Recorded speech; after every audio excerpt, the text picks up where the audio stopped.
The Music Matters podcast.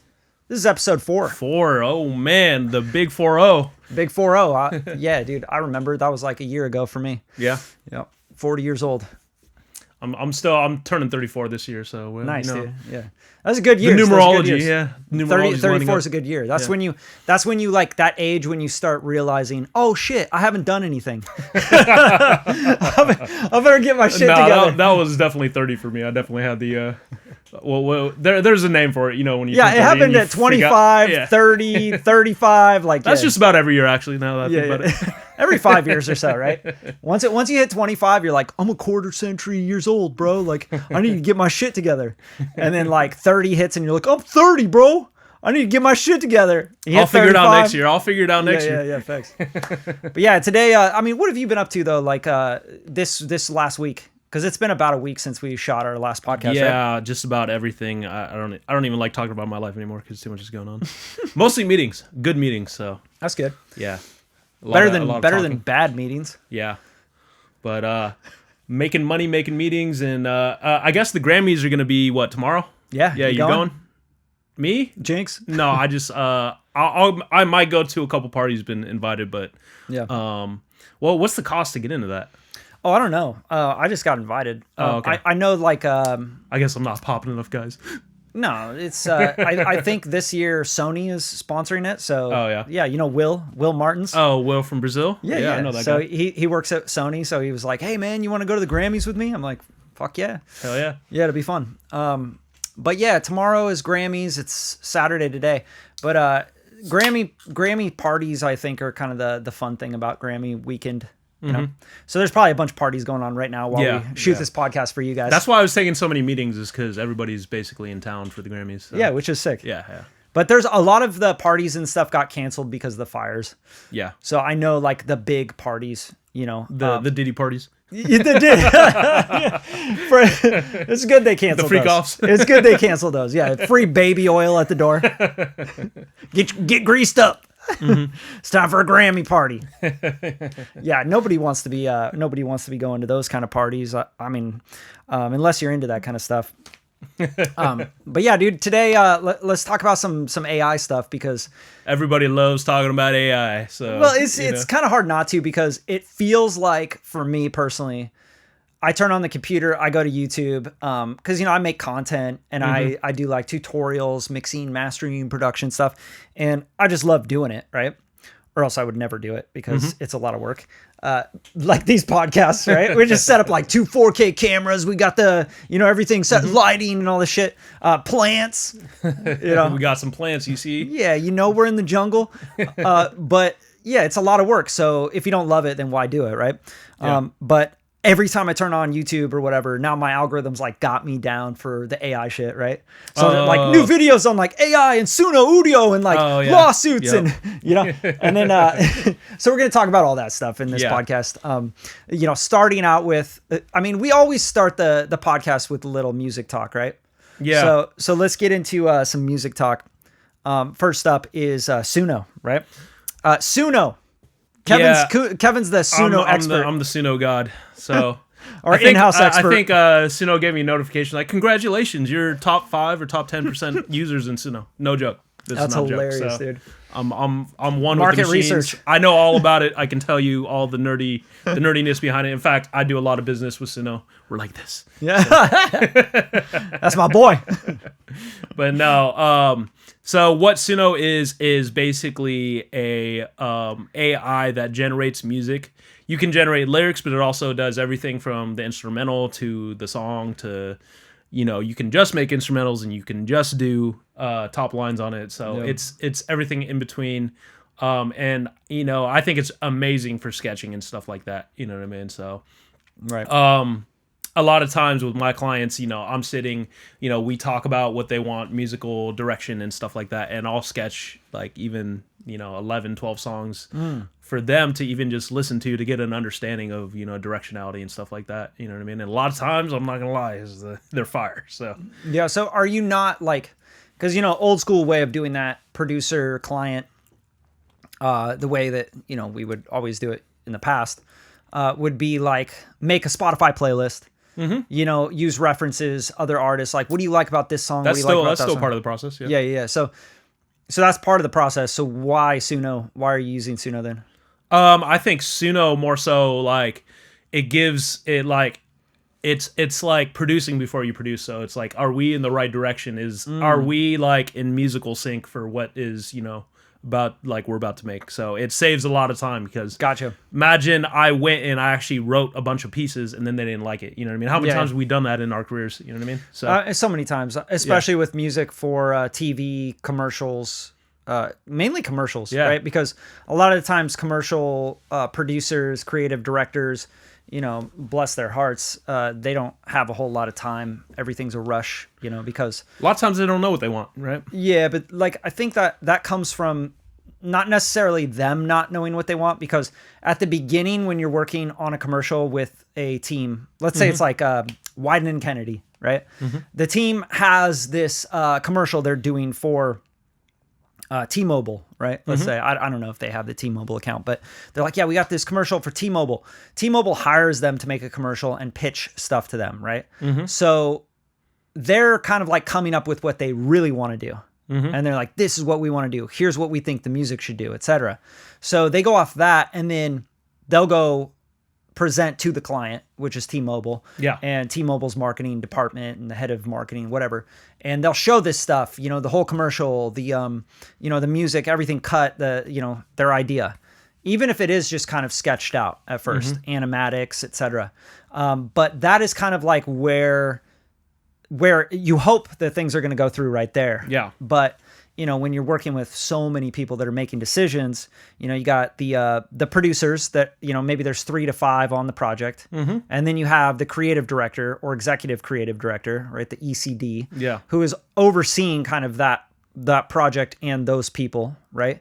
So he's the one or she's the one going like, what do you guys like, this is great, but what if you did this, and what if you tried this and that, right? So they kind of push them into a little further, etc. Or maybe even get them to pull their heads out of their ass, right? Then finally, once they can all agree, then it goes to get in front of the client. Then the client's going to have like, we either love this, we hate this, or we have notes or whatever, right? So then it goes back to composers, producers, etc. for music. But, just remembering that the music is really... for a lot of commercials, not that big of a deal for the project. Right? Yeah. And so I think to kind of summarize what you're saying is they know it when they hear it. Yeah, that's a lot of what a lot of these projects come down to. But think about this. They can give you as many directions, but then they know it when they hear it. Because how many projects we worked on where we actually went counter to the brief, and then it was the one that got chosen. Yeah, that's the one that got chosen because it was just dope song and it worked. It was just dope. You know what I mean? Yeah, but here's the thing, like they know it when they hear it is like they know it meaning who, right? So yeah, exactly. Like the final decision maker is always going to be the client. So you really want to hit what the client has in mind, and that's not going to happen. It's not even going to get presented to the client unless you please the producers, the executive creative directors, the agency. So it's a really hard, weird workaround way. I can see Suno, Udio, sketching, whatever being a lot more useful for the independent artist, right? Who they are the final say. So you're putting I actually think it's super powerful in every avenue of music, and I think right now that's very taboo right now because I think the problem with AI is everyone is just under this idea that you just click a generate button and then all of a sudden you get a hit. When there's actually what are called prompt engineers, which is what I am basically doing, which go down the well of prompting. Not even just prompting, like from you have to have a trained A&R ear. Beyond just the actual technicals of prompting, but then also at the same time, like I'm actually especially with the stuff that I'm doing, I'm songwriting on top of that, which is I'm actually writing the lyrics. So let me get your opinion on this because I was reading this article on AI generated music, right, and copywriting and the ability to copyright it. They're uncopyrightable. Yeah, but let me just read this to you. So basically, this is talking about when is AI enabled content copyrightable. Okay. So there's 3 things. Many different ways to use AI to create music and other works. The USCO report addresses 3 common ways AI is used today. So when we talk about USCO, we're talking about the United States Copyright Organization or something, right? Copyright Office. Yeah, okay. Yeah. So one is using prompts to get a particular result from a generative AI model engine. 2 is inputting a human-created work and asking the AI to alter it in some way. Yes. 3, modifying or arranging AI-generated content. Now, let's go over prompts because I think there's something in here that I think is really interesting and something you said, right? Like you need to prompt it, and it's not just, there's prompt engineers and all this, right? Eliciting AI-generated works using a prompt. Usually, text typed into the AI engine is the most clear-cut case here. You can't copyright a work created just by entering a prompt. Now, here's why. This is really interesting. The USCO report offers a number of reasons for this. One key one being that prompts are ideas, not expressive creations. Yeah. And ideas can't be copyrighted. Agreed. Yeah. Okay, that's cool. That's interesting. If your only contribution to a creation is an unprotectable idea, you can't claim copyright. Yeah. Okay, so let's go further into this because this is really interesting. This is the part that got me, okay? Also, the USCO says that prompts don't give the human user enough control over the outcome to claim authorship, okay? The output of current generative AI systems may include content that was not specified and exclude content that was. Yeah. Meaning, the report states, the fact that identical prompts can generate multiple different outputs further indicates a lack of human control. Which means when you're generating prompts or you're prompting an AI, this copyright office and what people are saying here overall is that you don't have any control. There's a big lack of human control. Yes. So I would say that that's arguing against the idea that, prompting officers or engineers are actually a thing. No, they are. They're making I think like bare minimum right now 100K. They're like this goes beyond obviously music and Suno and what we're talking about, but right. Prompt engineers, yeah, they're hired in companies. So in fact, they're probably going to start opening college degrees for it pretty soon.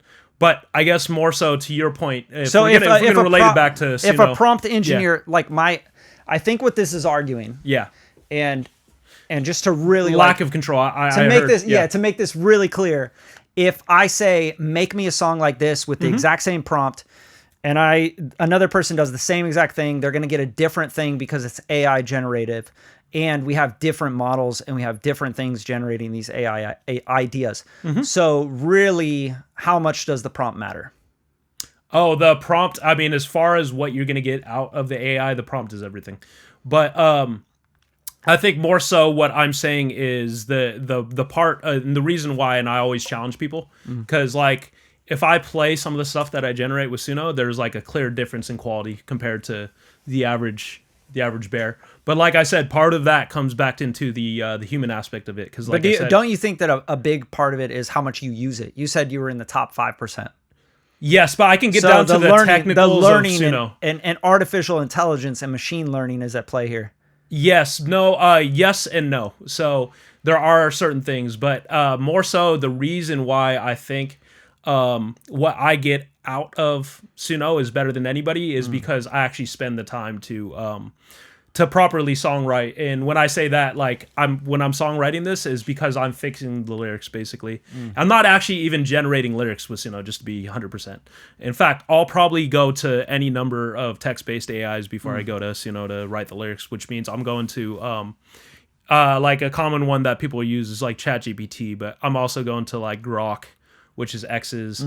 I do that for explicit content, basically anything that I need to, use explicit. Yeah, leave it to X. So because X doesn't have a ban on that explicit shit. So if I tell it to make some sexy red music, which is saying the most freaky shit, what I mean, imaginable.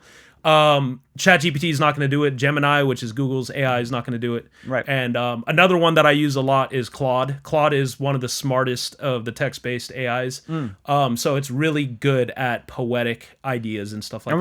We're gonna get into deep seek later in this podcast. Yeah. Well, we'll talk about all that.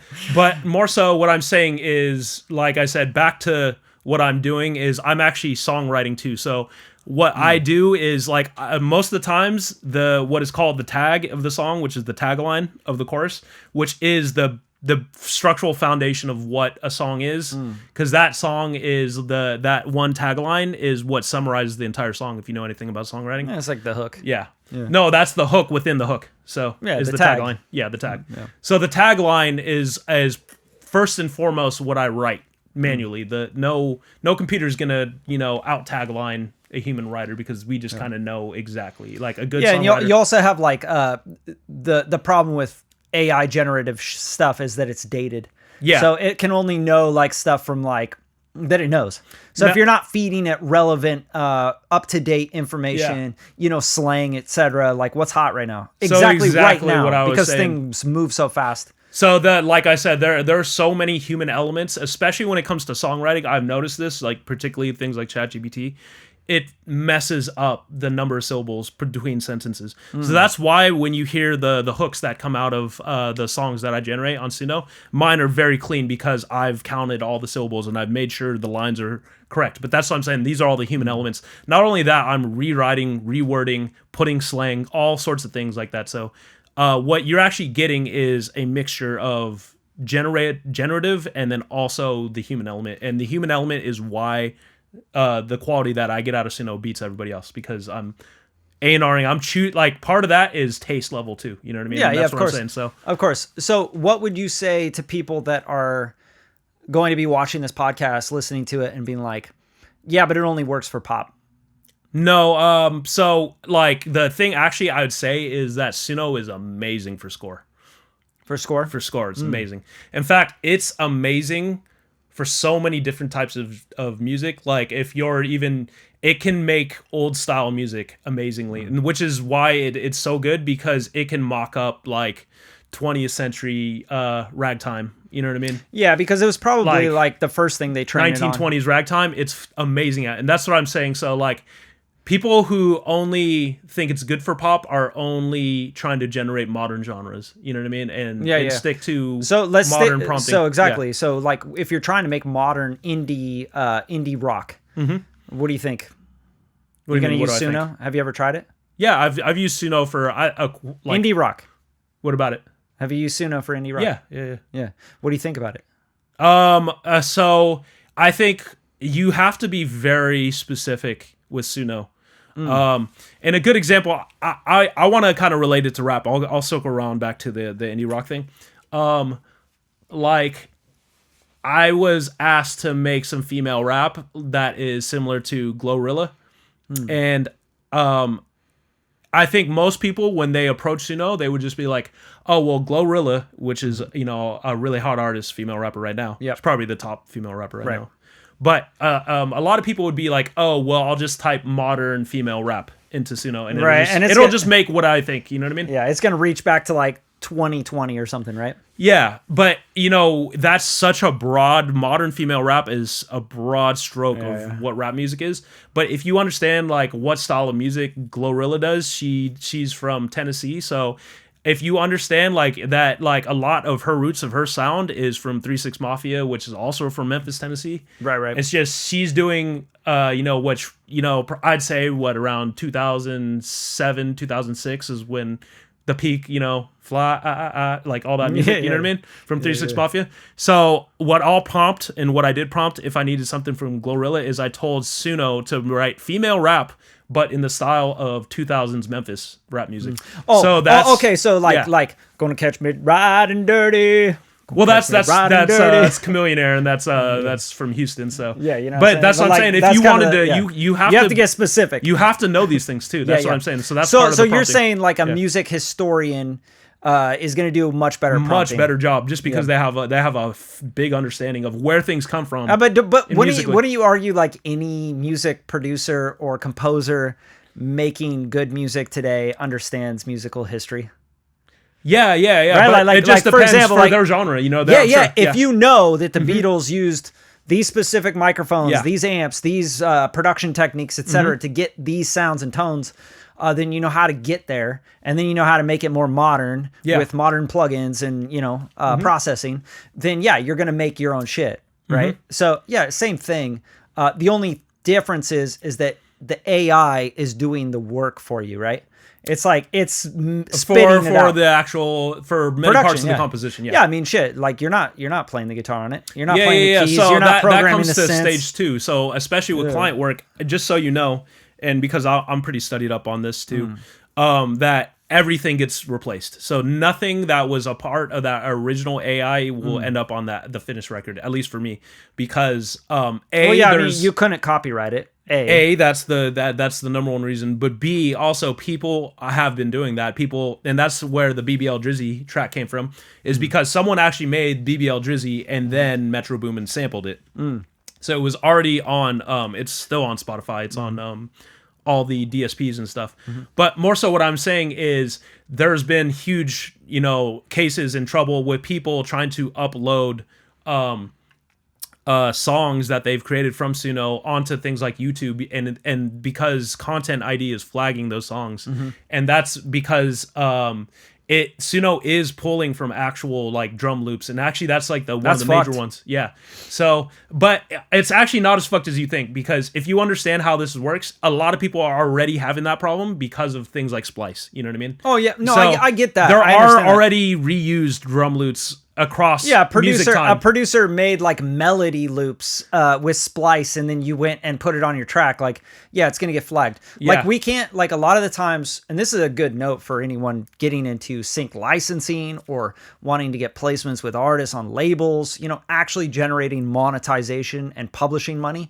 You got to be really careful with any sort of melody, drum loops, maybe if there's like melody in the drum loops, but drum loops are pretty hard to copyright. You can't really copyright them. Yeah. In fact, that was something that happened with hip hop in the 90s, is that they were using all break beats from like the 70s. Yeah, it's like drum loops, chord progressions, you can't copyright. But if there's like a melody loop, specific melodies, bro, like if it's like boop, and you think like, oh, that's a great Splice thing, and you just use it in your record, and there's 10,000 other songs uploaded with that same melody and loop in there. Yeah, you can't pitch that for sync because they'll get flagged, Yeah, and if they get flagged, they get really scared because they're like, like imagine this: you're trying to save money, right? Because you're the music supervisor on the TV show, and you're trying to save some dough, so you like can't license the Bruno Mars song for $500,000. So you're like, but you can get a guy to redo it. But I can get this guy to do it for you just find a replacement that's kind of in that vein for $5,000. And then you go and do it, and you get flagged. Like, bro, they're not trying to go through any of that litigation or anything. So, yeah, that's a liability. That's a huge liability and a huge headache. And for any major label, music, TV, film, commercials, artists, big artists on labels, majors, and I'd say, like, dude, this is an interesting thing that I just read today in preparation for this podcast.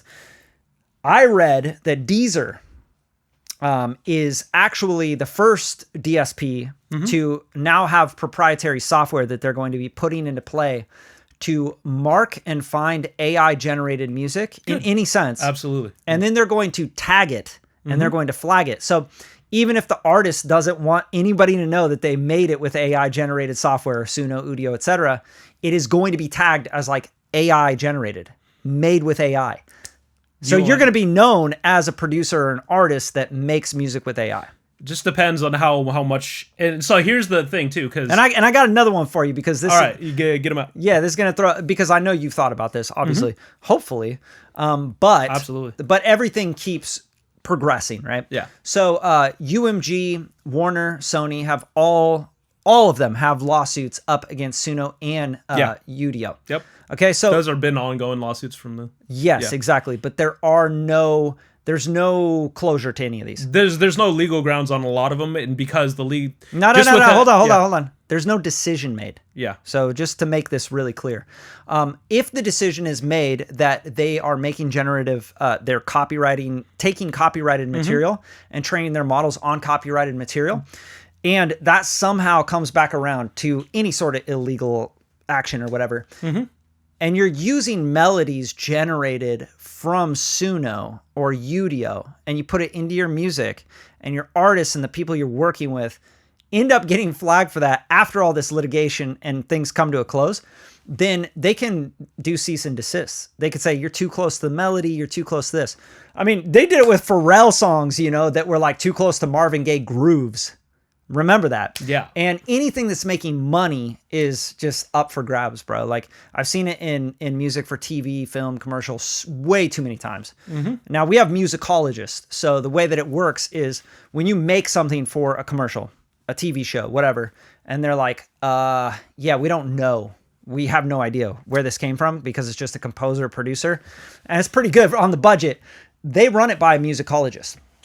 So the musicologist will go and find anything that's too similar and have you change it. We dealt with that. Yep. Yeah, we dealt with Many it times. for a Dodge commercial. But that's a real thing. So if this stuff goes up in court and it's sustained with anything, yeah, UMG could ask you to just take it down, you know? Yeah, so let's talk about kind of the practicals on that. Because like, yes, this actually reminds me a lot of when Napster first came out. You know what I mean? Yeah, kind of, not as really. far as the labels freaking out and trying to sue. So here's the once you can't once you open the box, you can't put it all back in, and so that's what's happened with AI right now. And this goes beyond music, but let's just focus it on the music. So what I mean by that is, you can't, like, yes, there are, there's things that can find ChatGPT when kids submit their homework, but once you open that, Pandora's box, there is no now turning in homework that is not going to have ChatGPT in it. You know what I mean? For kids, you know what I mean? Unless you shut it down. So on a practical level, there is no way now to not have AI in the music. And I'm just saying that as a large, if we look at the next 100 years, AI is going to be a part of that musical process. And I don't think that's the problem. I think the problem is when it goes to copyright, monetization, publishing, ownership, master, etc. Yeah. That's when it's a problem. So back to that. So you're talking about Deezer with an algorithm. They have tried to always... Deezer's the first to do this, by the way. I know. But what I'm saying is they have always tried to create algorithms that can detect It's AI. not algorithm, it's an AI. Sure, an AI that can detect AI. That's how it's working. But what I'm saying is the problem with that, and it's all those algorithms that they've been using in schools to try to catch these kids using AI. The AI that is generating is moving faster than the actual AI that is being created to find the generations. You know what I mean? So we're talking. We could get into that next topic, which is DeepSeek. But like what I'm saying is the generation side is moving faster than the counter generation side, if that makes any sense. Yeah, so let's get into DeepSeek and some tech talk. Yeah. Great segue, Kev. No, but for real. So I have a headline here and I really want to read it because I think it's really interesting. So this is from Music Business Worldwide. OpenAI, valued at $157 billion and facing multiple copyright infringement lawsuits, says China's DeepSeek may have used its data to train rival AI model without permission. Irony. We gotta explain to the people. I love this shit though, bro. Like this is my favorite part, right? You have these guys like what's his name? Sam Altman? Yeah. Oh. So you got what is it? Altman. Okay. So Sam Altman, right? This guy's like, yeah, I'm such a genius. I made, this ChatGPT. I made OpenAI. I'm just such a genius, right? And I trained all my models on stuff that you can pretty much find all over the internet from artists and people that have worked their whole lives to make this stuff, right? To get to that skill level where they can manipulate zeros and ones. He downloaded the internet. Yeah. Yeah. To get to the point where you can just feed your AI everybody's works from the last 100 years. Probably not that long because the internet hasn't been around that long. But now he's like, this is bullshit, man. You stole our shit. This is bullshit. Someone came in and they started stealing our code. You took our shit and you took everybody's shit. Yeah. Fuck you. Like straight up. Like here's the thing. What I think before we get into all the nitty gritty of all this. I think we got to explain what DeepSeek is, because I think there's a lot of people that still are like questioning what is this whole thing. I keep seeing headlines. Okay, so let's just like before we get into the details of so the issues are. DeepSeek is pretty much an AI model chatbot, right? Just like ChatGPT is, that you feed text prompts and it gives you text back, right? And it is kicking ass. It's actually like outperforming Chat GPT, their O1 model, right? Which is like their high-end model, $200 a month or something, right? Well, they spent 155 million or something is what they claim to build. Crazy amounts to like make this model, train this model, keep it going, right? Whatever. DeepSeek comes in, is built off of like just a few $1 million. Yeah, I think $6 million, I think is what the somewhere quote was. around there, but I don't have the exact data, so don't quote me. But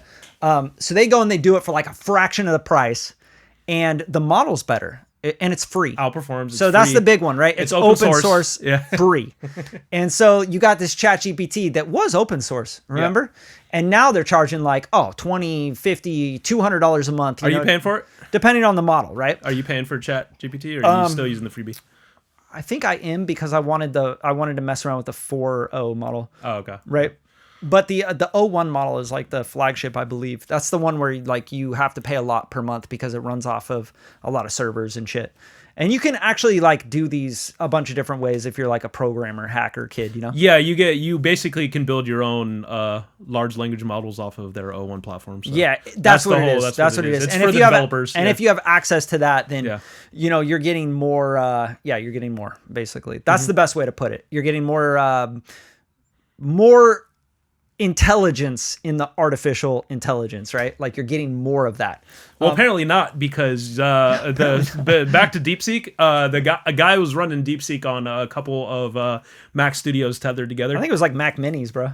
Oh, were they Minis? I thought they were Mac Studios. I think it was Studios.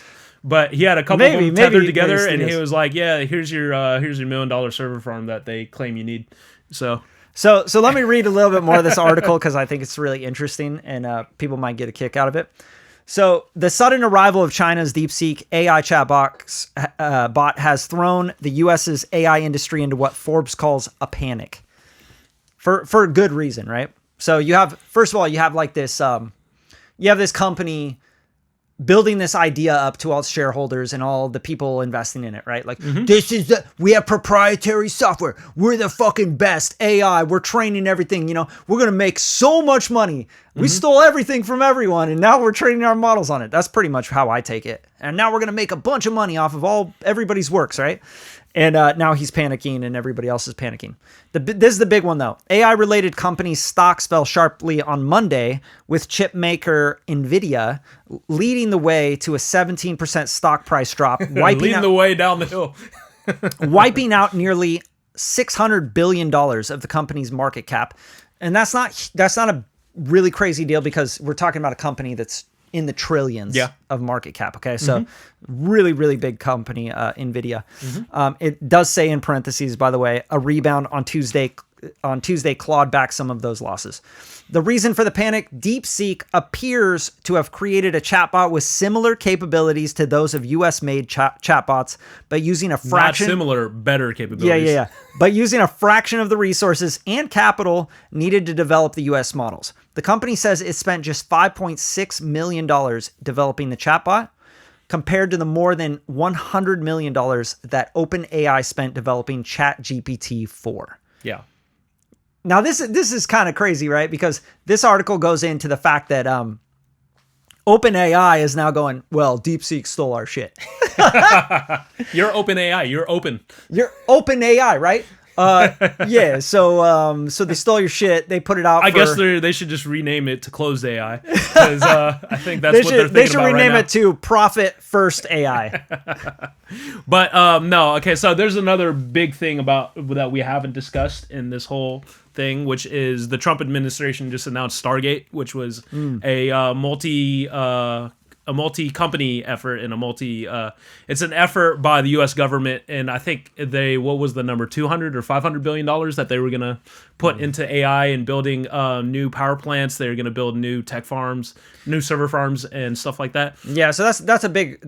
That's a big initiative by the Trump administration. Yeah, just so everyone's clear here, the race for AI and being first into the technologies of AI is the big important part for US versus China. Think of it as like the space race, right, of the 80s. It's this point where it's like, okay, if China gets there first, you know what I mean, then they'll have control. And we want to have control. The US wants to have control. Yeah. So this is like a really big deal for capitalism as a whole, because if China's going to go and open up DeepSeek for free, and it's going to be better than our paid models, then the US goes like, wait, what the fuck? Like, we all know what's happening with TikTok, right? So the ban on TikTok and the US and the Chinese propaganda and all this stuff, right? But is it really propaganda, or is it a race for capitalism? Is it a race for the US to have control over AI? This is a big problem, right? Because the way I see it, and I think a lot of people see it,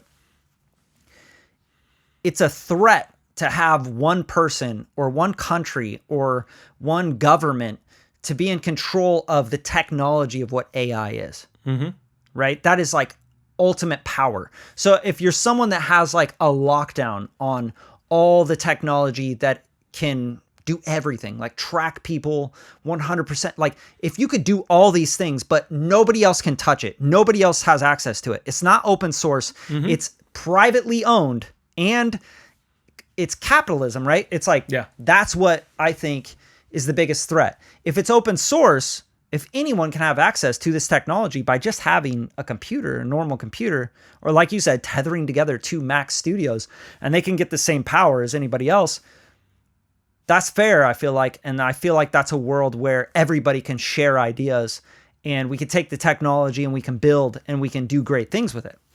Yeah, I guess to even get fresher on the news. So within the last week, two separate other companies in China have released AI models that are already beating DeepSeek. Yeah, I saw that. If DeepSeek's the leading model, then there's already it's all different models. So they're text-based models. Well, DeepSeek just dropped an image model, which is comparable to Midjourney, but it's still Midjourney's still beating it. But I guess more so what I'm saying is I think we're at a point. And in fact, I think with AI, and as many people said, we're actually hitting what's called critical mass for AI, which means that we've got, so in any like new space, the basically from 0 to 70% is the easiest part, and then for things to start basically getting better and better, those incremental increases are some of the hardest. So to go from 70 to 72 and then go from 72 to 74. Yeah. The compounding of time, energy, resources. It's the same we've kind of reached with, the M1 chips. Like I'm still rocking the M1 at the studio, but I'm going to keep it real. The M4 is a nominal increase from the M3 and the M2. You know what I mean? So that's kind of what's happening with AI right now. So we're getting nominal increases. So it's like Moore's law. Yeah, right. Exactly. So like the compounding effect of technology and stuff is kind of an interesting one, because we have to go into quantum, things have to go into a different scale. You can't do this on a binary code, right? Like if you go zeros and ones, ons and offs, and you try to scale that at a compounding rate, Moore's law, right? Yeah. It's not going to work, because you're going to hit critical mass. A lot of companies, they take more money, they take more resources, more power and energy. That's why the Stargate thing is so important. People don't understand to run these kind of AI models where you're getting into like serious computing power and training, and it has to be so much energy, right? That's the problem. That is your bottleneck. You cannot run servers and CPUs and GPUs, NVIDIA farms and stuff without a shit ton of power. And people are like, why do we need more power? This is bullshit. And it's we have freaking brownouts all the time in LA. Like, dude, facts. But like the big thing is, like, if you're trying to do the next thing in human evolution, you need that. You need the crazy amounts of power. Like, how are you going to go to Mars and all this stuff if you don't have Yeah. crazy amounts of power to be able to calculate and use AI to help you with all the computational stuff? And, you know, we're talking about medicine as well, right? Like, Well, that's what the Stargate program was being pitched as, is like cancer and yeah, basically, calculating. you know, what's his name, the CEO of Oracle?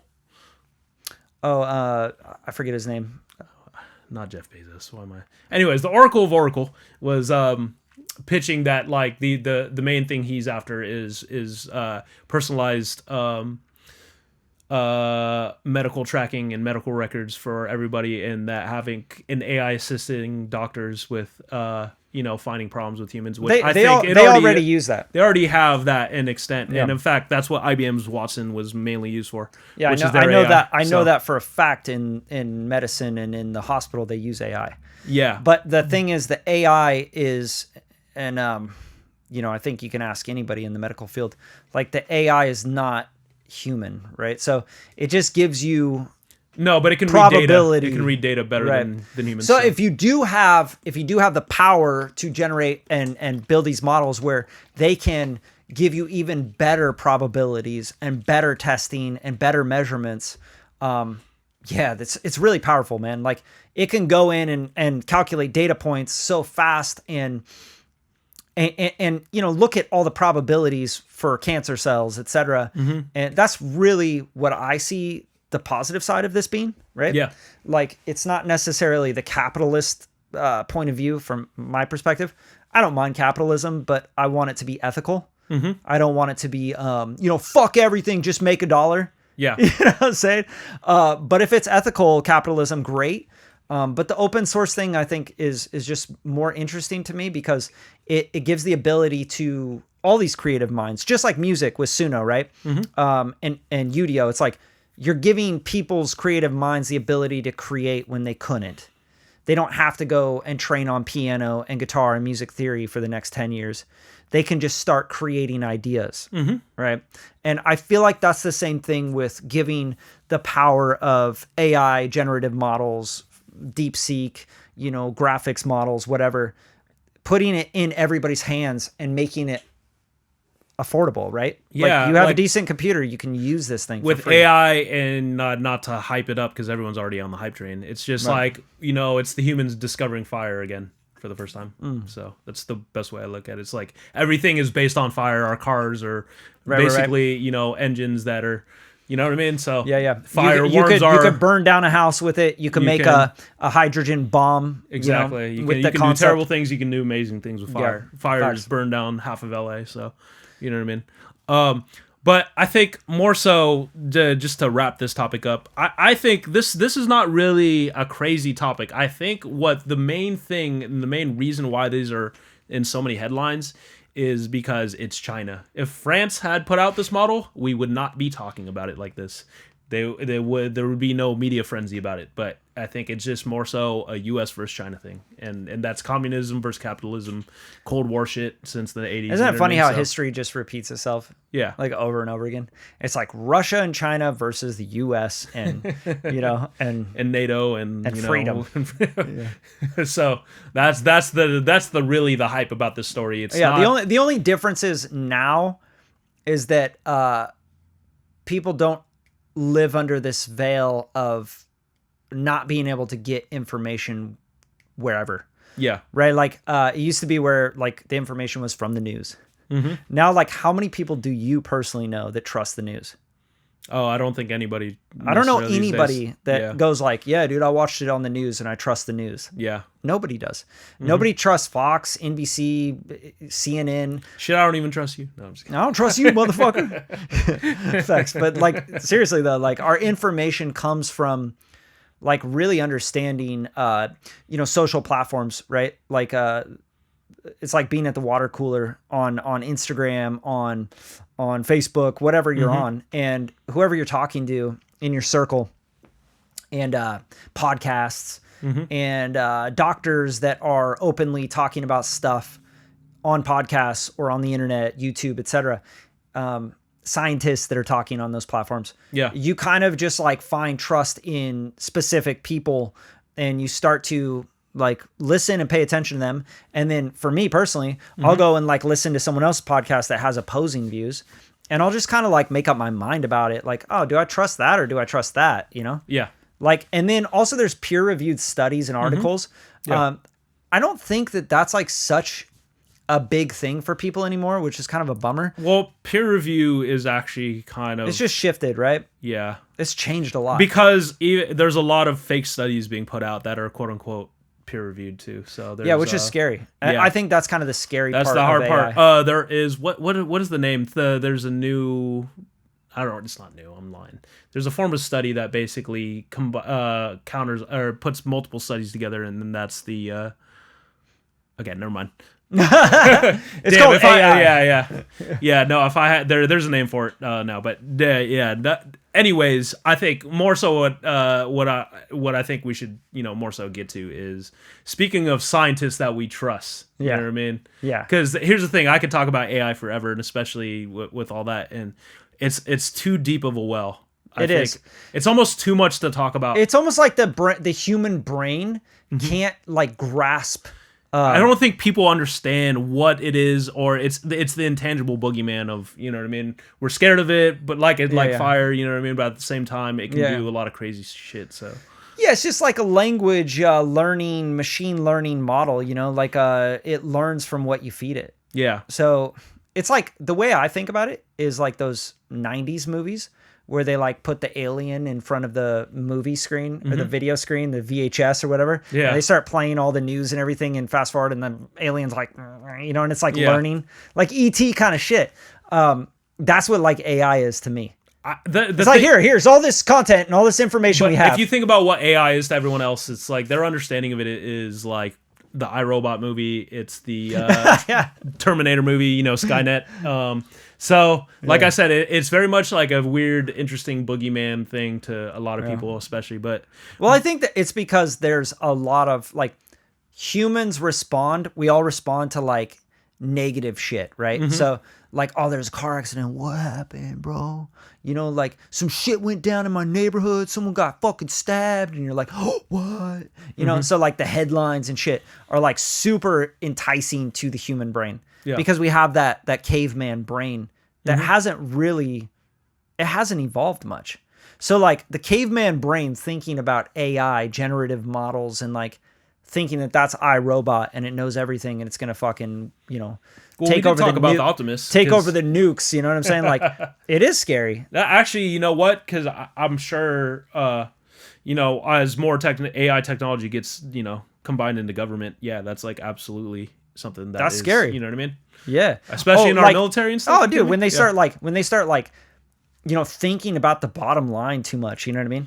Oh, well, we need to be able to kill China and Russia faster and like figure out how we can, get these spacecrafts and these warheads to work better and more precise without losing our soldiers. You know what I mean? Like when they start thinking like that and they start using AI to generate models, it's not going to think about compassion. AI is already in all of our, at least, defense weapons and in our military. Yeah, so like there's no compassion there. There's no like human, like, man, actually, I got kids, I got puppies, I got a family, I got stuff going on, and like I care about those people, and I'm sensitive and stuff.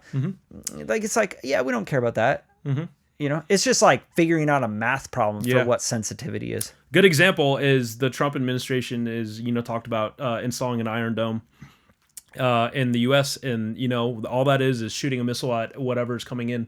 You know what I mean? It's doesn't Israel have that? So based on the Iron Dome in Israel. You know what I mean? It's fucking crazy. So that, anyways, but not to get super political, I think we should actually get back to talking about some audio shit. You know what I mean? Yeah, for sure. I mean, honestly, like all this AI stuff has a lot to do with music. Yeah. And I think all arts and creative outputs, people are relying heavily on all this AI stuff, because I think the problem is that like people start feeling, I don't know, I feel this way. Like I've heard it You know, like I've heard that. I've seen that. I've been there. I've done that sort of thing. It's like we've already heard that song in those music. That's, you know, like so many artists that you start to work with, you're like, you're just making like the same shit that's already been made. Like that's a fucking 90s song. Like I could tell you where that melody came from. And you think you made that, you know, like music's regressive right now. I don't know if you knew that, right? It's really 80% weird. of music that's being streamed was created in the 2000s. Yeah, and rightfully so, because like all the new artists are just like maybe even worse than AI regenerative, right? Like they're just regenerating stuff that's already been done that nobody asked for. Like, I'm not looking for another, 90s pop song. You know what I'm saying? Like, or 90s R&B or whatever it is, 2005 rap. Like I've heard that and I've heard it done so much better. Well, we're old heads. That's the problem but you're talking like compared to the young kids, we're old. Me being 34 is like, I'm a zombie compared to these kids. That's true. And if I was like, dude, if I was like 13, 14 years old right now, I might want to hear some like 90s or 2005 hip hop, you know what I'm saying? Like that's better than what the fuck came out in 2025 or 2024, I'm like, bring it on, you know what I'm saying? Like, give me some good shit. I mean, that's how we're thinking is like, do I really want to check out that new album? Nah. Yeah. I already got some good albums I'd rather listen to. Facts. So. But let's get into some gear talk because we're here in the music shit. And, so let's talk about some scientists that we trust because we were talking about that earlier. There's a few. So there's a certain scientist that we trust with our mixing, and his name's Jaycen Joshua. Yeah. So we're man, talking about I give Jaycen like so much praise because I think he's been a mentor to a lot of music producers, artists, engineers coming up, like straight up. People just like doing it themselves because like it, long gone are the days where you're like, very few people can really do this, but long gone are the days of like, I am an artist and I only write songs, Like, no, it's like the artist has a setup at home with their MacBook Pro and their PreSonus, their Focusrite, whatever. And they're cutting their own vocals and they're making their own tracks or they're downloading tracks and they're like producing a little bit, recording. They're trying to learn mixing, And I'm always for this idea of like teaching people how to do it on your own, like if you want to. You don't have to. And I recommend some people don't at all like do it on their own. If you got budgets and stuff and you are trying to do professional stuff and you want to get there faster, you don't do it on your own, right? But if you're like, man, I'm a hobbyist, I'm just having fun with it and like I want my shit to sound better and I want to learn some new game and like produce a little bit better, etc. And I just have fun with it and I spend a couple hours a day on this shit. Dude, learn as much as you can, you know what I mean? Like get better at mixing. And I think that's kind of what Jaycen's done with Cradle Audio and his plugins he's putting out with them. The God Particle was a big one for me. It still use it. Love that. I definitely like had like my hesitant moment. Like, are you using it every mix or are you not? Just keep it real. Yeah, it's the last thing on my mix. Oh, okay, cool. It's the last thing on my master bus. Really, last thing? It's my first. So. Yes, my last because I love the adaptive limiter. I think that it's like... Oh, you like that limiter? I use other limiters. Isn't that funny? Yeah. Isn't that funny? So many people are like, yeah, dude. The limiter's not my favorite on that, to be honest. Yeah, they're like, I'll use this or I'll use the harmonics on it. You know what I mean? And I'm like, no, dude, the limiter is my favorite because the adaptive, it does really well with the low end. It's adaptive for the low end. Like that's what it really pays attention to. And also, I just like the fact that like, when I use that limiter, I don't go too loud. I think a lot of people like overdo their limiting on their records where they're making it too loud and it's not necessary. Oh, I have to compete, so I have to make loud. So loud better. Yeah, but you don't get loud just from limiting, you know what I'm saying? Yeah. So like a lot of people when they're mixing, and I used to do that, dude. I used to go crazy, like Sony Oxford inflator with this, and then I still using distortion, you know, like tons of limiting, tons of compression on the master bus. I don't do that anymore, because like your delivery is a little bit different. Because I think here's the problem with the delivery to my artists and the people that I work with is their expectation is if I play that against this record from Kanye, it's gotta if Kanye's is louder, then it's a better record in their head. You know what I mean? Yeah, that's still that same old argument of the loudness wars. But sure, but let's go through all of the Grammy nominees right now, like straight up. Oh, and I hope this changes. You're talking, I'm not fighting for the loudness. No, let's just go through them, right? Like everybody that's up for a Grammy right now is -9.1 on the lefts. Yeah. -7 on the lefts. It's not going into -3. It's not going into that.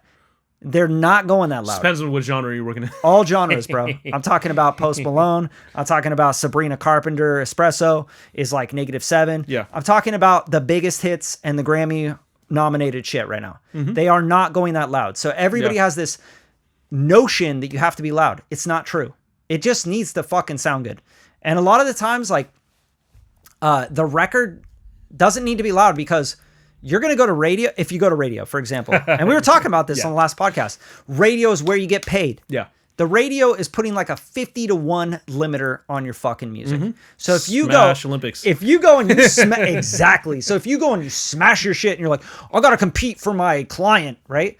Fine, dude. Like, make your client happy. Make them piss their pants because, dude, it's so loud. It's just as loud as this other bullshit, right?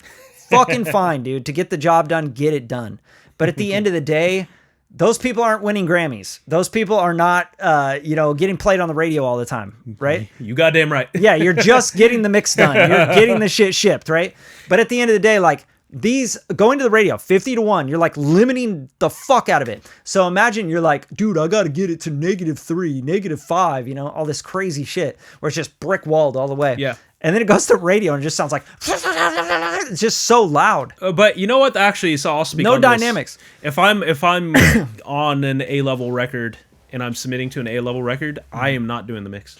I'm doing what's called the producer mix, which is still getting it really far, and then someone like Jaycen Joshua is doing the final mix, and he's getting perceived loudness with his plugins, and he's not doing a client smash mix. No, he's not. What I mean? So, and at the end of the day, I can't speak for him. Because I'm sure, like, all these guys, no matter what. But he's already pre-limiting before he even gets to his final. Every mixer is doing this shit. So that's, I think, where we got to talk about his new plugin Orion, because that's exactly what it is. He is limiting before he even gets to his. Yeah, it's like pre-mix master on the drums. Yeah, like that was a big thing in his workflow that I picked up when he was showing his drum mix and master bus on Mix with the Masters years ago. Right? Yeah, I was like, this is sick. And then of course, like, you were using it, right? I was using his NLS bus, his drum bus. Yeah, I even still use his bass bus. I need him to come out with that bass plugin already. Yeah, that bass bus plugin, because I'm still, and he still uses his bass bus. Yep. And he's like, yeah, but guys, don't worry, I'm working on it. So yeah, I mean, the Orion plugin's really interesting because for a lot of people, it's too much. It's like bringing a gun to a knife fight. You know what I'm saying? Yeah. But I think it's because they don't understand how to use it. I have to pull up all the controls. That's what I'm doing right now. It's just so I can, because I think what would be beneficial for us on this podcast is if we give how we use it, because yeah, for sure. I think we all, if you just watch how Jaycen uses it, what he's doing on his bus is very heavy-handed, and I think but it has everything to do with gain staging. So absolutely. Without understanding gain staging, people are gonna go fuck up their shit. Yeah, straight up. They're gonna clip it. They're gonna distort it. They're gonna go too much. Right? And a lot of people can't hear the low end in the rooms they're in. Absolutely. So I'd be adjusting this shit on headphones if you aren't in a tuned room, But it also is dependent on the material. You have to understand what he mixes versus what me and you are mixing. Facts. Because in many stages, reggaeton, like Spanish pop kind of stuff, he is going low and heavy stuff. So I think that's like the trap and like heavy rap stuff. No, he's known for being the low end guy. I know, but not in pop records and stuff. No, but what I'm saying though is, he wouldn't mix those. Probably. Yeah, that's what I'm saying. Yeah. People go to him because they need big low end, and wide. Dude, the first time I heard him, he's known for that. So all the mixes that come in for him, I don't want to say all of them, but most of the mixes that come in for him are that because he's known for it. You know what I mean? The first mix, back when we were like, hanging with Gerald, G-Eazy and stuff, and we were like going to all his shows and stuff. Brother Gillum. Yeah, but what the first mix that I heard from him that I was like, how did he get that like huge low end, but it's still loud, It's like super loud, but like the low end is really big. And that's really hard to do when you get a big low end and it sounds loud. You know what I mean? Because you got to like, the low end is like the first thing to clip out your master. Yeah. Because of all the power and voltage behind it. I still have a lot of problem dealing with my low end, but then again, I don't have the crazy studio You know, even I with the studio that I have, like I can't hear as low. Like I don't even have the speakers Brad has. Brad has amazing speakers. So. Yeah, but dude, that's the name of the game though. Like when I heard this mix from him, it was a G-Eazy record that I heard. I was like, dude, how does that happen? Who mixed this? Yeah. And I found out it was Jaycen Joshua. That's when I started going like, what the fuck is he doing differently? You know, I started kind of like researching into him, and then he started putting out game. He started putting out stuff on Mix with the Masters and everything. And I was like, oh, I can watch his process, you know? Yeah. Yeah. Well, I think he comes from the same tree of engineers. I mean, he comes from Pensado, and Pensado is the king of giving out game. Yeah. You know what I mean? Yeah. So he's from that lineage. So I think everyone appreciates that Jaycen, basically, you know, started mentoring. He was mentoring everybody. That's what I'm saying. He was giving out his template. You know what I mean? On he Mix still with the does. Masters, He still you know does. What I mean? You can and the truth is, as all of us as engineers, it really comes down to the know-how. You know what I mean? You can have the same template with the same plugins, and you can still get a terrible mix out of it. So true. So let's talk about the settings though. Okay, so for me, first off, the input on the Orion. Yeah. We'll put a little UI interface on this part of the podcast. The input, I always try to go within the indicators, right? Yeah. Like so that's super important. Making that's that thing your light first, up. Yeah. Your first gain stage is like, he's putting the boxes around it. That's for you, right? Yeah. Okay, so what do you do? Let's talk about the drive section, right? No, go into the color, the first drive section. Yeah, the drive section. So what do you I do? use C. C is that's funny. I turn it off most of the time. Oh, okay. I use C, and then I most of the time I turn the drive section off most of the time. Oh, really? Yeah. That's the magic right there. That is the NLS section of the 80% of the time I turn that off. Oh, A is really heavy-handed. It's like destroying transients and shit like that. So I always stick to C. Okay. And then you want to go in the harmonic section. So this is the black box the black box. I think. No, that's the lift. Okay, no. The harmonic section. R bass. The R bass is next. It's got to be R bass. Yeah. Okay, that's the R bass. Yeah. So what are you doing on the R bass? So on the R bass, I typically go to 50 hertz, and I take the harmonics up. What percentage? Maybe like up the middle. So like at I'm at 50% on the harmonics. Yeah, like 12 o'clock with it. Yeah, that's 50%. Yeah, so somewhere straight around up there. is 50. But the harmonics are amazing. It actually defaults at 80. 80 is just too much low end. So. Yeah, for sure. But it depends, like because it depends on what I do on the back end of the plugin, because I might go back and forth. You know what I mean? Yeah. Like I'll balance them. Okay, so that's the R bass, and then the compression on this is my favorite. Like, so this really compression is the Shadow Hills. So on the compression Shadow Hills, sounds fucking awesome on this. Plugin. How much gain reduction you doing on it? So I take this up pretty high, and I usually leave it on A, whatever the default is on the mode. The default is B actually. Okay, so that's the default. Yeah, so I leave it on the default, and I'm usually like where it has the compression knob on this UI right now. Where it's like at 4 o'clock I go or off so. the meter, but I don't go off where the knob may. I mean, I'm going by my ears most of the time, right? But like I'll go about like 4 o'clock on that, like 3 to 4 o'clock. Well, I'm going by my ears, but I'm usually getting anywhere from 0.5 to -1. Nice. Jaycen recommends -1. -1 can be a lot, but -1 is where he hits the Shadow Hills. Yeah. So the A mode, I believe, is the iron mode, and then the B mode is where it's going down to the 50 hertz area. Yeah. So like the 100 or the 50. So A is like focusing on 100, B is focusing on 50. Our music between me and you are just very different a lot of times. Yeah, like you're doing more like for your personal stuff is more funk, and a lot of what I mix do, pop, I mix of course. I mix hip hop, rap, trap, all sorts of shit. Yeah. And then the lift. So the lift is the black box. Yeah, it's funny that you know what these are, because I did not know what any of these were. Oh, well, he explained them. That's why. I never like looked at them like that. Oh, okay. Yeah. If you know his chain, I know where his chain is. This does not sound like that. No, it doesn't. Yeah, it's its own thing. To me, it's based on it though. Like, so I know what it's doing. It's based on like what he's trying to achieve with the thing. Yeah, I get that. So it's the black box analog on the lift. Yeah, cool. So the lift is awesome. I really like it, and I think it. Usually for me, the lift doesn't sound as much like the black box, because the black box to me does something different than this lift does. Yeah. This lift to me sounds like parallel compression. It sounds like low-level information coming up. Oh, it sounds like parallel distortion, which is kind of what it's definitely doing. And in fact, I hear it in the high transients a lot. Yeah, yeah, that's the triode. Yeah, You know, so the that's what I'm second saying. It's, knob on the like I said, it's black not box. exactly these things, but it's not based at on all. it. Not Like at all. he explains it himself. But I think it sounds better. so than what those. percentage you on the lift? So the lift really depends. What I'm doing with the EQ and the parallel stuff on the back Yeah. end. But I'll kind of mess around with the lift. It definitely crushes and does interesting things. Like with tangents. I gotta be careful with it. So I usually am like 50% to 60. Yeah, I start at 50, and then sometimes I'll go up to his recommended 80%, which is what he keeps it at. Yeah, But I mean that's what he just does with depends. the black box. He blends it Yeah. down to like 80%. So his 80 is his standard. So Yeah, dude, this is a great plugin, by the way.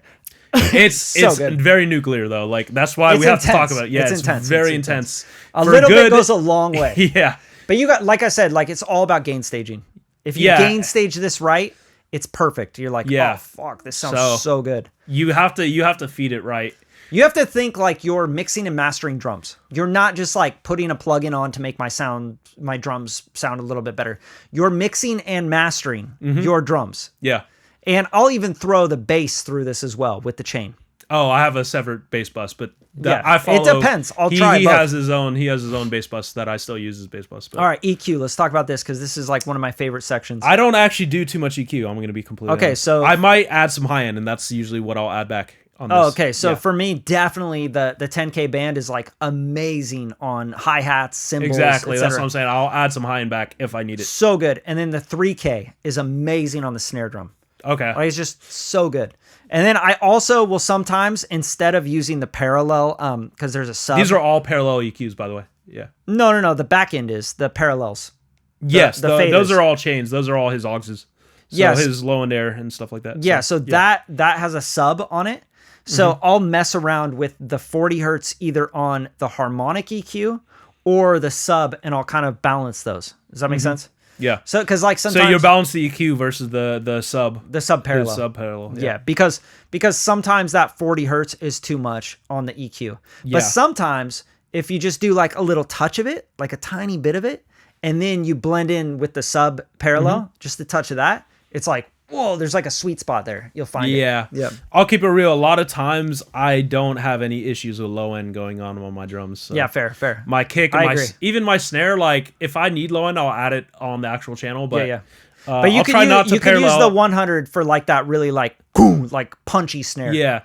This is, I guess, helpful if you're using a lot of loops and if the production has a lot of loops and you need, Yeah, you know just what I mean? like pump it overall, up. It's yeah. like putting steroids on Yeah. it. Like for real. Yeah, this thing is It's like injecting your drums with steroids, straight up. okay. So, are you using the clipping on the Fruity Loops, which is the last one Are you talking about the loud on the or the grit? Yeah, on the loud.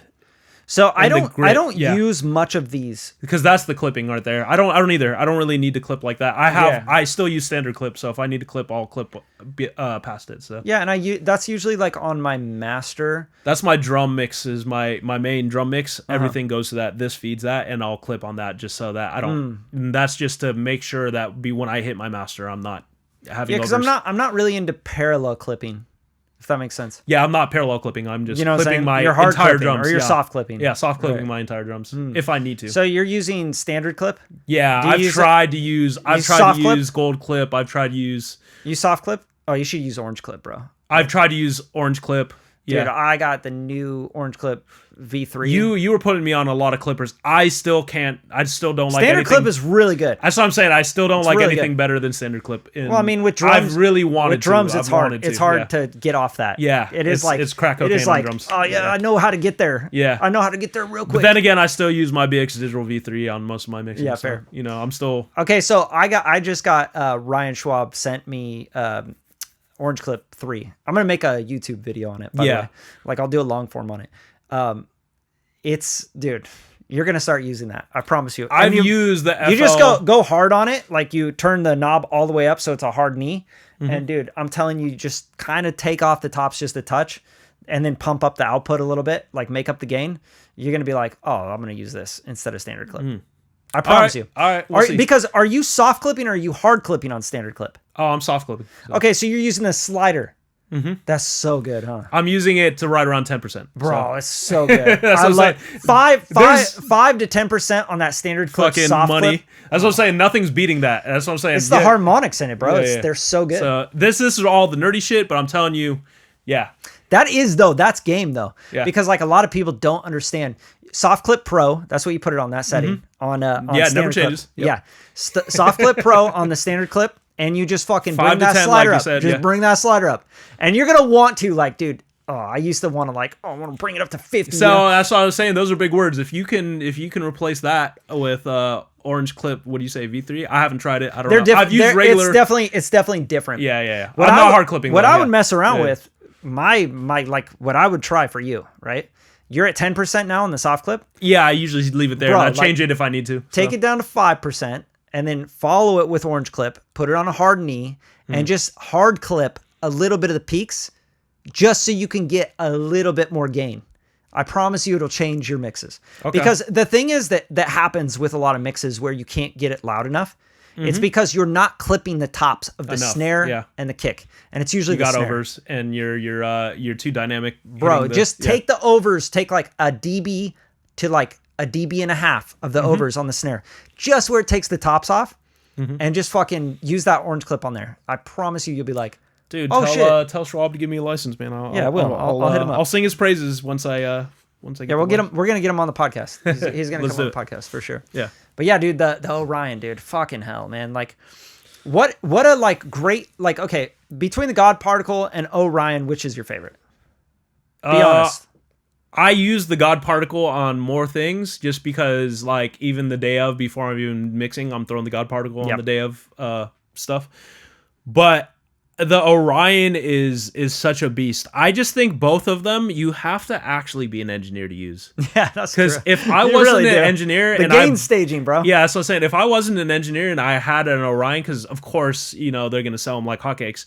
But if you don't know what the fuck you're doing, that thing is gonna be some nuclear shit that's gonna make your shit sound so too crazy. It's so true. Like, you'll you be know like, how I was why does complaining? it sound so bad? You know, I was complaining about FabFilter and everyone just EQing things to death. That thing is like the same thing. Like, you can really fuck up your drums in a bad way if you don't know what the fuck you're doing and what those things are. That's why I know every single part of that. I know exactly what it's doing, so I don't go fucking crazy. That's so true. Because that thing is easy to go crazy on. So yeah. You can really fuck things up. But I think it has everything to do with gain staging. Absolutely. And like, how much are you processing your drums and stuff before it hits that? Because if you're doing all this processing, just turn it all off and then just use Orion. Yeah. That's my best piece of advice. Like, don't think that you're like this wizard, you know, I got my fab filter taking this and doing that, and then I compress with my LA2A, and then I do this, and you know, you're like, no. Just turn all that shit off, put it through Orion, hit the meters, you know what I mean? And just mess around and be like, oh shit, this That's sounds what I was 10 times saying. better. So, because one plugin, that's all you need. Really. I remember back in the days before I had a studio, but gain staging is really hard if you don't have a tuned room. It really is. Impossible. Especially the low end. Absolutely. Get down to 40 hertz and you're like, and that's your mix right there. Why does my shit keep going?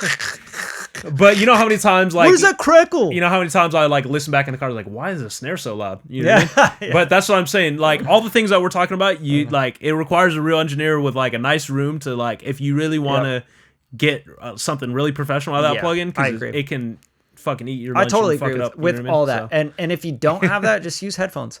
Like, yeah, really, there's workarounds. Really, you know what I mean? mix, like, seriously finish your mix with like the VSX. You know, like, really, like, just use that and trust that. You know, trust some good headphones. Don't get Sound ID by what do you call that? Yeah, like, totally Sonar Works. Sonar Works. Like, Get some Sonar Works. Like, just trust that. You gotta just figure it out, because without a good listening environment, a plugin like that can send you in the wrong direction. Dude, I'm like all talked out. Yeah. I'm all talked out. Let's go get some more drinks. Yeah. I hope you guys really enjoyed the podcast. If you did, make sure you're subscribed. Drop some love in the comments. Ask questions. We'll answer some of your questions on the podcast. We always try to answer questions, but if we don't have any to answer, can't really answer any questions. So we'll get some guests too. We'll get some. We got guests coming. I got a lot from NAMM to NAMM. Tomorrow I'll be at the Grammys, so probably bump into some people. But thanks for tuning in, you guys. You know where to find Kevin, at KDE Beats on all platforms. On everything. On everything, even his cell phone. Text him at KDE Beats, bitch. And at Bradley HD. High definition. We'll see you on episode 5.